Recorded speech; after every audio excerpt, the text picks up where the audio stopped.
জয় শ্রীকৃষ্ণ। রাধে রাধে। বন্ধুরা বন্ধুরা বিষ্ণু পুরাণে স্বয়ং ভগবান শ্রীকৃষ্ণ নিজে বলেছেন যে জন্মাষ্টমীর দিন এই ফুল ও ফল কোথাও পেলে একদমই ছাড়বেন না। কারণ এই ফুল আর ফল কোনো সাধারণ ফুল ফল নয়, আর এই ফুল ও ফল হলো মানুষের সৌভাগ্যের চাবিকাঠি।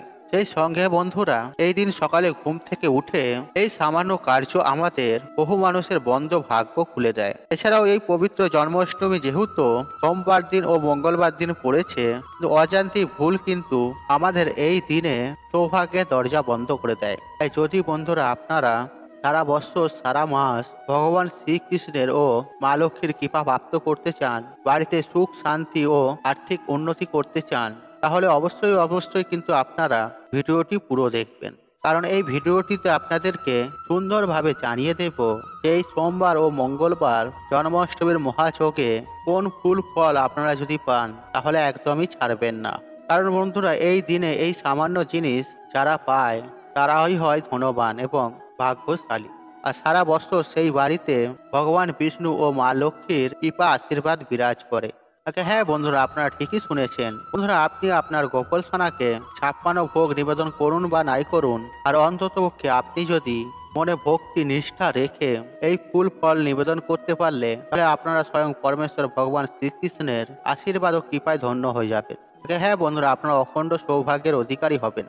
বন্ধুরা আপনারা প্রত্যেকেই জানি যে এই ভাদ্র মাসের কৃষ্ণপক্ষে অষ্টমী তিথিতে এবং রোহিণী নক্ষত্রে জন্মগ্রহণ করেছিলেন আমাদের পরমেশ্বর ভগবান শ্রীকৃষ্ণ। আর এরকম একটি পবিত্রতম দিনে কিন্তু আমরা যদি কোনো উপায় বা ক্রিয়ার অবলম্বন করি তাহলে আমাদের জীবনে থাকা সমস্ত প্রকারের দুঃখ কষ্ট দারিদ্রতা ভগবান শ্রীকৃষ্ণ নিজেই হরণ করে নেবেন। তাই বন্ধুরা আপনারা যারা মনে করছেন এই পবিত্রতম দিনে ব্রত পালন করবেন, আর তাদেরকে আমি অতি অবশ্যই জানিয়ে রাখবো যে জন্মাষ্টমীর আগের দিন মানে 25শে আগস্ট রবিবার আপনাদেরকে নিরামিষ আহার গ্রহণ করতে হবে। বন্ধুরা একটি কথা আপনি মাথায় রাখবেন যে এই পবিত্র জন্মাষ্টমীর দিন আপনি কিন্তু চাইলে নির্জলা উপবাসও থাকতে পারেন, নতুবা আপনারা চাইলে জলগ্রহণ করেও উপবাস রাখতে পারেন। যাই হোক বন্ধুরা, এবার আমি আপনাদেরকে জানিয়ে রাখি যে এই পবিত্রতম দিনে আপনারা সকাল সকাল ঘুম থেকে উঠবেন। কারণ বন্ধুরা দিনের সব থেকে পবিত্র সময় হচ্ছে এই ব্রহ্ম মুহূর্ত। কারণ এই সময়ে বন্ধুরা আমাদের এই জগৎ সৃষ্টির রচনা হয়, তাই এই সময়কে ঈশ্বরের সময়ও বলা হয়। বন্ধুরা বিষ্ণু পুরাণের প্রথম খণ্ডে 3য় অধ্যায়ে ভগবান বলছেন যে একটি পুরো দিনের মধ্যে 30টি মুহূর্ত হয়, আর তার মধ্যে 10টি হচ্ছে অশুভ আর 16টি হচ্ছে শুভ, বিচিত্র দুটি এবং মহৎ দুটি। মানে দিনের সব থেকে শুভ সময় হচ্ছে এই দুটি মুহূর্ত, আর এই দুটি মুহূর্ত হচ্ছে ব্রহ্ম ও সমুদ্র, আর এই দুই মিলিয়েই হচ্ছে ব্রহ্ম মুহূর্ত। মানে 1 ঘন্টা 36 মিনিট। ধরুন আমাদের এখানে ভোর 5টার সময় সূর্য উদয় হয়, আর তার আগের 1 ঘন্টা 36 মিনিট হচ্ছে এই ব্রহ্ম মুহূর্ত। তাই এই সময়ের মধ্যে কিন্তু বন্ধুরা আপনারা যদি এই বিশেষ শব্দটি বলতে পারেন তাহলে পুরো ইউনিভার্স আপনাকে আপনার মনের বাসনা পূর্ণ করতে সাহায্য করবেই করবে। আর এটাও আমি বলছি না, আর আমাদের ঋষি মণিরা ভগবান বিষ্ণু এটি বলছেন যে সদা সর্বদাই যদি আপনারা পজিটিভ চিন্তা ভাবনা করেন, পজিটিভ ভাবেন, তাহলে আমাদের আশেপাশে পজিটিভ এনার্জিদের আগমন বেড়ে যায়, ফলে সর্ব কাজেই আপনারা সফলতা প্রাপ্ত করে। সেই পজিটিভ এনার্জি আমাদের সাহায্য করেন। তাই এই জন্য বন্ধুরা আমাদের শাস্ত্র বলছে যে এই সময়কে পরমেশ্বরের সময় বলা হয়। আর এই সময় বিভিন্ন পজিটিভ এনার্জিরা আমাদের এই পৃথিবীর দিকে ছুটে আসে। ফলে এই সময় যে সকল ব্যক্তিরা সকালে ঘুম থেকে উঠেই ধ্যান জপ করে, গীতা পাঠ করে বা পুজো অর্চনা করে, আর তাদের সকল মনোবাসনা তারা পূর্ণ করে দেন।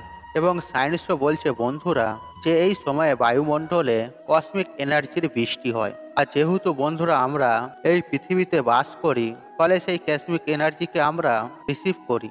সেই কসমিক এনার্জিকে রিসিভ করার সময় আর যদি আমরা পড়াশোনা করি, ধ্যান করি, এই মন্ত্রটি বলে যদি নিজেদের মনোবাসনা মনস্কামনা বলি, তাহলে বন্ধুরা পুরো ইউনিভার্স, ঈশ্বর, সকল দেবদূতেরা সেই কাজেতে সাহায্য করতে লেগে যায়। তাই এর জন্য বন্ধুরা আপনারা ব্রহ্ম মুহূর্তে ঘুম থেকে উঠেই আপনারা 3বার ওং নমঃ শিবায় এবং হরে কৃষ্ণ মহামন্ত্র বা গায়ত্রী মন্ত্র আপনারা জপ করে হাত জড়ো করে ভগবানকে বলবেন, হে পরমাত্মা, আপনাকে অনেক অনেক ধন্যবাদ আজকের দিনটি নতুন করে শুরু করবার জন্য, আর আমাকে এত ভাগ্যশালী বানানোর জন্য।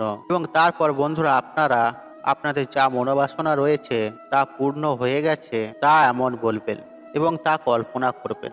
মানে ধরুন আপনার একটা ভালো চাকরি চাই, আর আপনারা কি বলবেন, হে পরমাত্মা, আমাকে এত ভালো একটা চাকরি দেওয়ার জন্য আপনাকে অনেক অনেক ধন্যবাদ, আর আমাকে এত ধন সম্পত্তি দেওয়ার জন্য আপনাকে অনেক অনেক ধন্যবাদ। বন্ধুরা আপনারা কিন্তু সেই সময় চাইবেন না, বলবেন আপনি পেয়ে গেছেন। বন্ধুরা এইভাবেই যদি আপনারা সকালে ব্রহ্ম মুহূর্তে ঘুম থেকে ওঠার পর এই কল্পনা করবেন এবং 21 বার অন্তত আপনারা এটি বলবেন, দেখবেন কিছু দিনের মধ্যেই আপনাদের লাইফে কেমন পজিটিভলি আগমন হয়েছে এবং আপনাদের মনোবাসনা ধীরে ধীরে পূর্ণ হচ্ছে। এই দিনে গঙ্গা স্নান দান পুণ্যের এক বিশেষ মাহাত্ম্য রয়েছে, আর শাস্ত্র বলছে আর এই দিনে এই সময়ে আর যদি গঙ্গা স্নান করা যায় তাহলে মানুষের 10 রকমের এবং 10 জন্মের পাপের নাশ হয়ে যায়। কিন্তু যদি বন্ধুরা আপনাদের যদি গঙ্গা স্নান করা সম্ভব না হয় তাহলে আপনারা সামান্য গঙ্গা জল এবং তুলসী পত্র জলে মিশিয়ে তা দিয়েও আপনারা যদি স্নান করেন তাহলে গঙ্গা স্নানের মতোই আপনারা পূর্ণ প্রাপ্তি করবেন। কিন্তু স্নান করার আগে আপনারা হাত জড়ো করে মাতা গঙ্গার উদ্দেশ্যে আপনারা বলবেন, জয় মা গঙ্গা, জয় মা গঙ্গা, জয় মা গঙ্গা। এই মন্ত্রটি জপ করে তারপর স্নান করবেন। এছাড়াও শাস্ত্র বলছে বন্ধুরা এই দিনে ভগবান বিষ্ণু ও ভগবান শিবের অবশ্যই কিন্তু আপনারা পুজো করুন। এই দিনে আপনারা পুজো করার পর আর আপনারা ভগবানের প্রসাদ যেমন কলা, নারকেল, বেদানা, ডালিম বা ভগবানের প্রিয় ভোগ, ভগবানের প্রিয় ফল আপনারা অবশ্যই দান করুন এবং প্রসাদ রূপে আপনারা বাড়িতে সকলে তারপর সেটিকে গ্রহণ করুন। এছাড়াও এই দিনে যে কোনো ধরনের খাবার, ছাতা ও জল কোনো অসহায় মানুষ বা কোনো পশু পাখিকে খাবার দান করলে ভগবান অত্যন্ত প্রসন্ন হন এবং তার সকল দুর্ভাগ্য ভগবান নাশ করে দেন। তাই বন্ধুরা এই দিনে আপনারা বেশি বেশি করে ভগবান বিষ্ণু ও দেবাদিদেব মহাদেবের নাম কীর্তন করুন।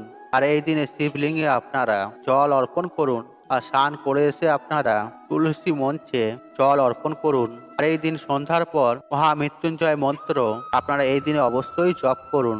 এছাড়াও এই দিনে আপনারা কোনো রকমের খারাপ চিন্তা ভাবনা করবেন না এবং কি অযথা মাথা গরম করবেন না। কোনো রকমের অশ্লীল আচরণ এই দিন আপনারা ভুলেও করবেন না এবং কোনো রকমের তামসিক খাবার এই দিনে খাবেন না, যেমন পেঁয়াজ, রসুন, মাছ, মাংস বা মদ্যপান। নইলে নিজেরাই কিন্তু আপনারা আপনাদের সৌভাগ্যের দরজা চিরকালের মতো বন্ধ করে দেবেন।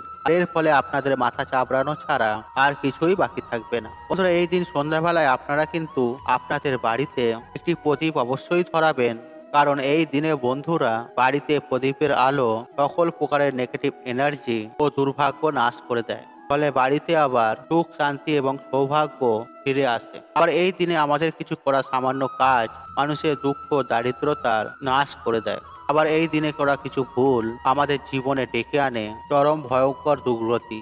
আমাদের সৌভাগ্যের নাশ হয় এবং কি পরিবার লক্ষ্মীশ্রী হয়ে যায়। ফলে পরিবারে নেমে আসে বন্ধুরা ঘোর অন্ধকার। বন্ধুরা আমি সবার প্রথমে যে বিষয়টির কথা বলবো তা হলো আগামী 25শে আগস্ট মানে ব্রতের আগের দিন কিন্তু কোনো রকমের আমিষ আহার একদম ভুল করেও গ্রহণ করবেন না। পেঁয়াজ, রসুন, চা এবং কোনো ধরনের নেশা জাতীয় জিনিস আপনারা কিন্তু এই দিনে একদমই করবেন না। পারলে এই দিনে আপনারা রাতে ভগবানকে ভোগ নিবেদন করে আর সেই প্রসাদ আপনারা বাড়িতে সকল মিলে তা গ্রহণ করুন এবং এরপরে আপনারা ভগবানকে প্রণাম করে আর ভগবানকে আপনাদের বাড়িতে আমন্ত্রণ জানিয়ে তারপর ঘুমিয়ে পড়ুন। নাম্বার 2, এর পরের দিন আপনারা সকাল সকাল মানে ব্রহ্ম মুহূর্তে ঘুম থেকে উঠবেন।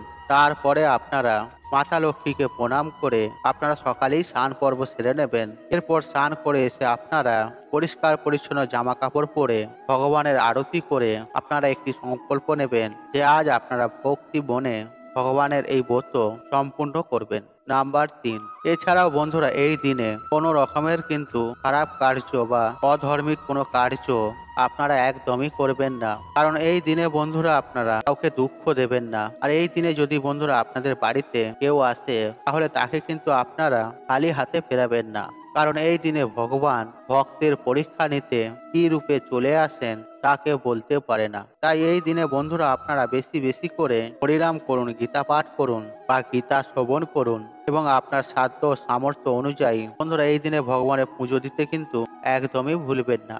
এবং সন্ধ্যাবেলায় আপনারা তুলসী মঞ্চে একটা প্রদীপ দেখান আর ভগবানের এই দিনে আপনারা আরতি করুন। এছাড়াও বন্ধুরা এই দিনে কোনো ধরনের গাছপালা চুল দাড়ি কিন্তু আমাদের ভুল করেও কাটতে নেই। নাম্বার 4, বন্ধুরা আমাদের হিন্দু শাস্ত্র বলছে যে জন্মাষ্টমীর দিন আমাদের ভুল করেও অন্ন গ্রহণ করতে নেই। আর যারা বন্ধুরা এই দিনে উপবাস রাখছেন আর তারা ব্রত সম্পূর্ণ হওয়ার পর বা পরের দিন কিন্তু তারা ভগবানের প্রসাদ গ্রহণ করে এই ব্রত পালন করবেন। কিন্তু যারা বন্ধুরা আপনারা অসুস্থতার কারণে বা যে কোনো কারণেই হোক না কেন এই উপবাস রাখতে পারছেন না, তারা পঞ্চ রবি শস্য বর্জন করে নিরামিষ আহার গ্রহণ করেও এই ব্রত কিন্তু সম্পূর্ণ করতে পারেন। মানে ভগবানের এই দিনে আপনারা পুজো অর্চনা দিতে পারেন।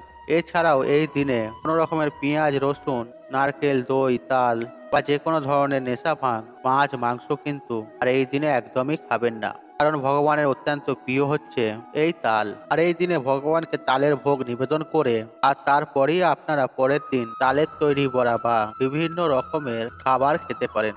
যাই হোক বন্ধুরা, এবার আপনাদেরকে জানিয়ে রাখি এই পবিত্র জন্মাষ্টমীর দিন কোন সেই ফুল ভগবানকে নিবেদন করবেন। বন্ধুরা আমরা আপনারা প্রত্যেকেই জানি যে ভগবান শ্রীকৃষ্ণের অত্যন্ত প্রিয় ফুল হলো হলুদ রঙের ফুল, তাই তার আরেক নাম হলো পীতাম্বর।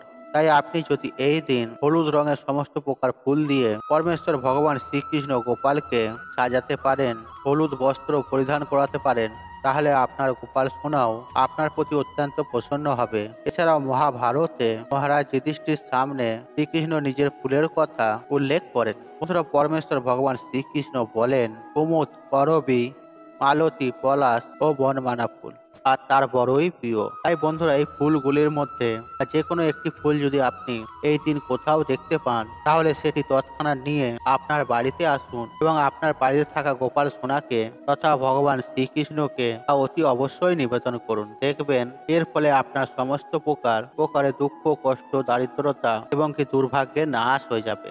ঠিক একই সঙ্গে এর পাশাপাশি আরেকটি বিষয় মাথায় রাখবেন যে পরমেশ্বর ভগবান শ্রীকৃষ্ণ মিষ্টি খেতে অত্যন্ত পছন্দ করেন।